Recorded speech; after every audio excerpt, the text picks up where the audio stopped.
Mark Rogers TV talking Michigan football and also the national scene with Steve Deace. You can catch him on Michigan Podcast on most of the major audio platforms. What do we have there, Steve? SoundCloud, iTunes, anything else? Stitcher, Google Play, and those are video feeds, Mark, of the television production we put together every week that people can watch on our Michigan Podcast YouTube page. Excellent. All right, Steve, National Signing Day, not what it used to be in this initial early signing period. December has taken storm, and most of the major programs have certainly taken hold with about 80 to 85% of its class wrapped up. Same holds true for the Maize and Blue. Talk about the situation, what has become almost another level of recruiting now with the myriad of graduate transfers that we've got to keep track of that are coming into play each and every year and more each and every year, and how that rule has changed college football. Yeah, I think this is something we've got to factor more often into recruiting rankings in college football, and it's not quite as prevalent as the overall transfer rate is in college basketball. I live in Iowa, as you know, and I've watched Fred Hoiberg, who's now the coach of the Chicago Bulls. I watched him rebuild the Iowa State basketball program in my backyard, Mark, with transfers. And, when you look at college basketball recruiting rankings, a lot of times those transfers aren't mentioned in there. And, once those guys hit the court, by and large, they're going to be better than just about anybody outside of the top 30, 40 recruits nationally that you would sign, because they're already developed Division I players. And I think the same thing is true with grad transfers. Michigan had three holes, two major ones on offense to fill and a minor one on defense to fill coming into next season, this fall.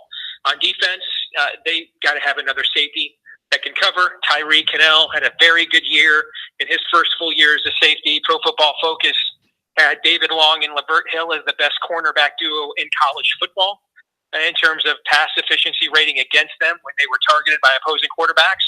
But as we first learned when we played Penn State in the middle of the year, Joe Moorhead was the first offensive coordinator to exploit this, and we saw several others do it down the stretch. That second safety spot, Josh Metellus, a really good athlete, but he's much better next to the line of scrimmage and run support. And when you get him downfield in coverage, he's just not there yet. And in Don Brown's defense, you just have to be able to cover at the safety position. And Penn State was the first school to say, hey, we don't think that guy can cover in the slot.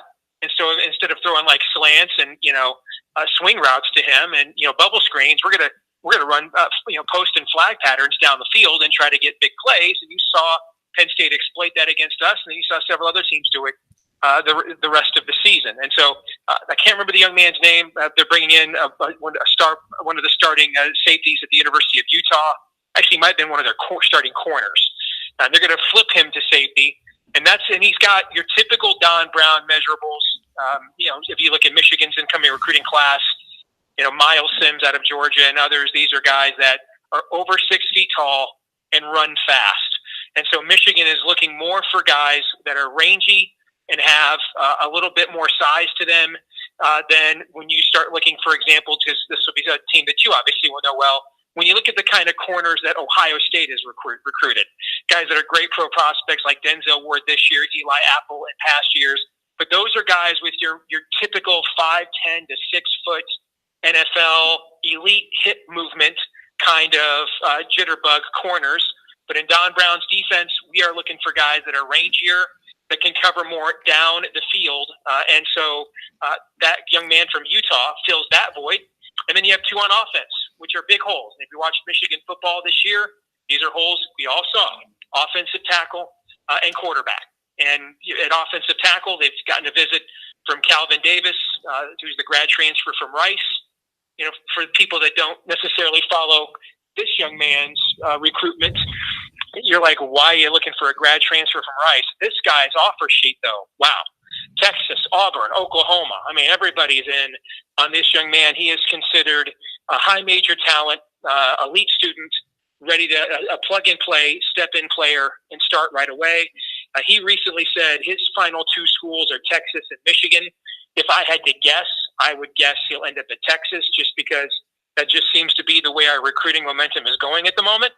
But if we were to bring him in, that would take care of one of the major tackle spots. And then you have to think between the return, hopefully, of Grant Newsome, the way Michigan has recruited, with several guys waiting in the wings that were top 100 national recruits like Chuck Filiaga and others, that they can come up with somebody that can be functional at the other tackle spot. Because I think the interior of our line this year is going to be really, really good.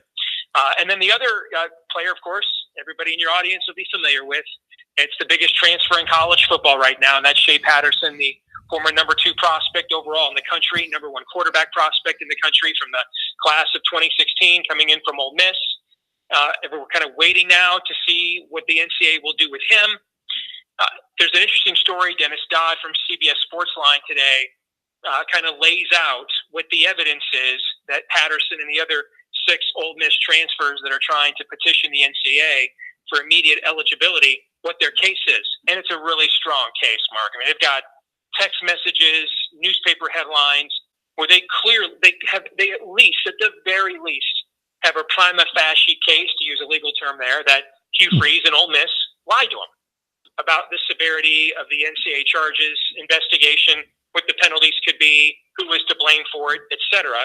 And I know this is a conversation we'll have later on in this discussion, but when you look at the environment of the NCAA looking to loosen the transfer rules, I have a hard time believing, with a mass loosening of the transfer rules on the horizon and the strong case that the Ole Miss players have, I have a hard time believing that the NCAA is going to stand in the way of them being immediately eligible. So if you're looking at Michigan's recruiting class, it will not finish strong. I don't think they hold on to Otis Reese, who's been one of their top commits for several months now. I think he didn't sign in December, and all the signs were there, were his backup plan, and he was waiting to see if hometown Georgia or home state Georgia had a spot.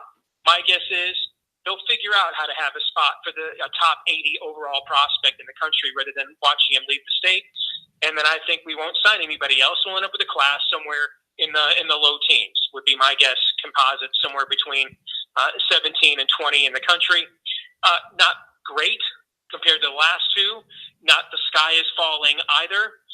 But I think you'd have to reevaluate that class in light of, if you get the transfer from Utah, if Shea is eligible, and you get the young man from Rice, well, now you're talking about 3 guys that are high 3 to, in Shea's case, 5-star prospects, because they're fully developed college guys, Mark. I mean, these aren't, great athlete on film. We don't know what position he plays. We redshirt him. We develop them. These are guys that are ready to play. They played starter minutes, big-time college football, ready to go, and they're on the field this fall. So I think what ends up happening with those 3 guys could really change the complexion of what people think going forward of this recruiting class.